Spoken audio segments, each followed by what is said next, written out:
Em 1845, o maior império do mundo enviou 129 dos seus melhores homens para uma missão que prometia glória eterna. Nenhum deles voltou. Por mais de 150 anos, o que aconteceu com a expedição Franklin permaneceu como um dos maiores mistérios da história da navegação. E a verdade, quando finalmente veio à tona, foi mais perturbadora do que qualquer um poderia imaginar. Estamos em meados do século XIX. O Império Britânico está no auge da Revolução Industrial. Máquinas a vapor, ferrovias cortando continentes, uma confiança absoluta na tecnologia. Mas faltava uma coisa: uma rota marítima pelo norte do planeta, a Passagem Noroeste. Encontrar essa rota não era apenas uma questão de comércio, era uma demonstração de poder. E o almirantado britânico não poupou despesas. Os navios escolhidos eram dois veteranos de guerra, o HMS Erebus e o HMS Terror. Mas não eram navios comuns. Foram completamente reformados com o que havia de mais avançado: cascos de madeira reforçados com placas de ferro, motores a vapor adaptados de locomotivas, sistema de aquecimento interno, um luxo impossível para qualquer outra embarcação da época. As despensas foram abastecidas com mais de 8.000 latas de comida, uma tecnologia de ponta que prometia sustentar a tripulação por anos. O comando foi entregue a Sir John Franklin, oficial de 59 anos, veterano do Ártico. A tripulação, 128 homens, os melhores da Marinha Real, todos voluntários. Ninguém foi obrigado a ir.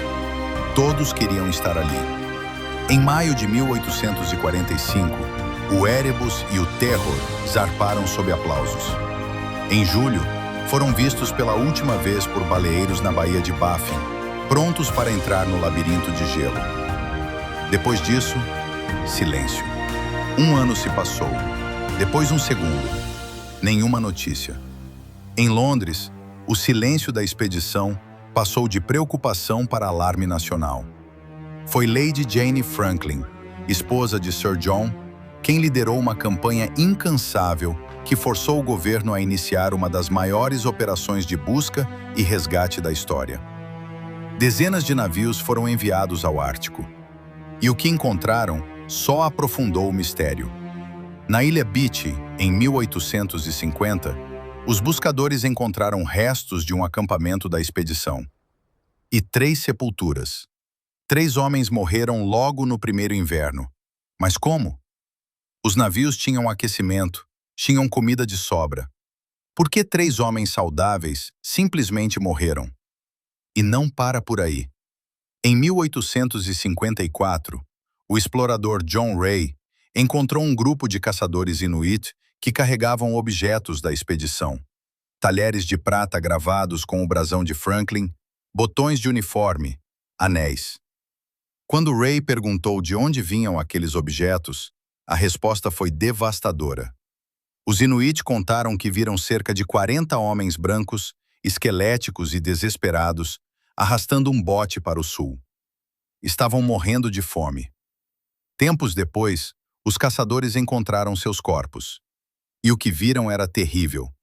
Corpos mutilados, ossos quebrados, panelas com restos humanos. Canibalismo. Marinheiros britânicos recorrendo ao canibalismo.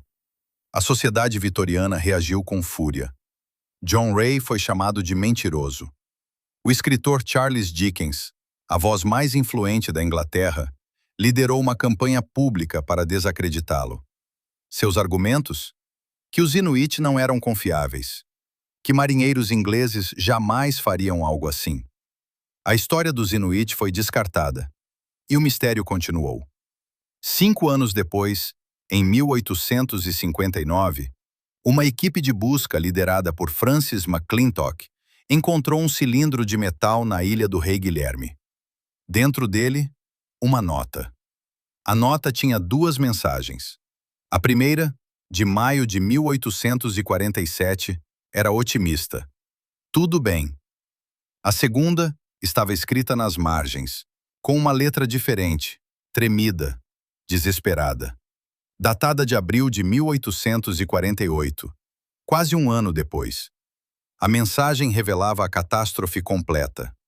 Os navios Erebus e Terror estavam presos no gelo havia 1 ano e meio.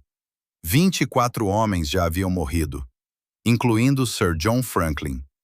Os 105 sobreviventes, agora sob o comando do capitão Francis Crozier, haviam abandonado os navios. O plano? Uma marcha suicida em direção ao sul, a pé, carregando botes salva-vidas sobre o gelo. 105 homens abandonando os navios mais avançados do mundo para caminhar até a morte. Por 150 anos, essa foi a história oficial. Os navios estavam perdidos, os corpos espalhados pelo gelo. Até que no início do século XXI, o governo do Canadá decidiu fazer algo diferente. Desta vez, eles ouviram as vozes que tinham sido ignoradas por 1 século e meio.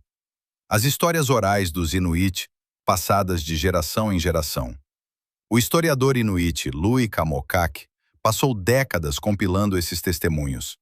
Relatos de caçadores que viram madeira no gelo, mastros despontando na neblina, destroços em praias remotas. Lugares exatos. Em 2014, guiados por esses relatos, os pesquisadores encontraram o HMS Erebus. Exatamente onde a tradição oral inuit dizia que ele estaria, incrivelmente preservado nas águas geladas. 2 anos depois, em 2016, foi a vez do HMS Terror. Encontrado seguindo outra pista de um caçador inuit, em condições ainda melhores que o Erebus. Os Inuit estavam certos o tempo todo. Tudo o que contaram era verdade. Mas por que uma expedição tão bem equipada fracassou de forma tão absoluta? A ciência moderna encontrou a resposta, e ela é quase irônica. Análises nos ossos da tripulação revelaram concentrações altíssimas de chumbo. A principal teoria, as 8.000 latas de comida, a tecnologia que deveria salvá-los, estavam mal soldadas. O chumbo da solda contaminou os alimentos. A cada refeição, os homens ingeriam veneno. Envenenamento por chumbo causa fraqueza extrema, confusão mental, paranoia. Com o cérebro deteriorando, tomar decisões racionais se torna impossível. Some-se a isso o gelo mais severo em décadas. Um período de gelo plurianual que nem os motores a vapor conseguiam quebrar. E a fome. E o frio. Foi uma tempestade perfeita de má sorte, tecnologia falha e, principalmente, arrogância. Marcas de corte nos ossos confirmaram o que os Inuit sempre disseram. O canibalismo foi o último recurso. E análises de DNA começaram a identificar os mortos, como o fogueiro John Gregory, conectando ossos de 170 anos a descendentes vivos. A expedição Franklin não foi apenas uma tragédia. Foi uma lição que demorou 170 anos para ser aprendida. A arrogância de acreditar que a tecnologia poderia domar a natureza.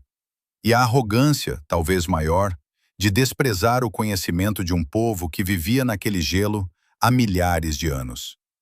As vozes que foram ignoradas em 1854 estavam certas, em cada detalhe. Ironicamente, as buscas pelos navios perdidos acabaram mapeando muito mais do Ártico do que a missão original jamais conseguiria. O Erebus e o Terror repousam hoje no fundo gelado do mar. Não como símbolos de glória imperial, mas como um lembrete sombrio de que a natureza sempre tem a palavra final. Qual desses detalhes da expedição Franklin te impressionou mais? O envenenamento pelas próprias latas de comida, o testemunho ignorado dos Inuit, ou o canibalismo como último recurso? Me conta nos comentários.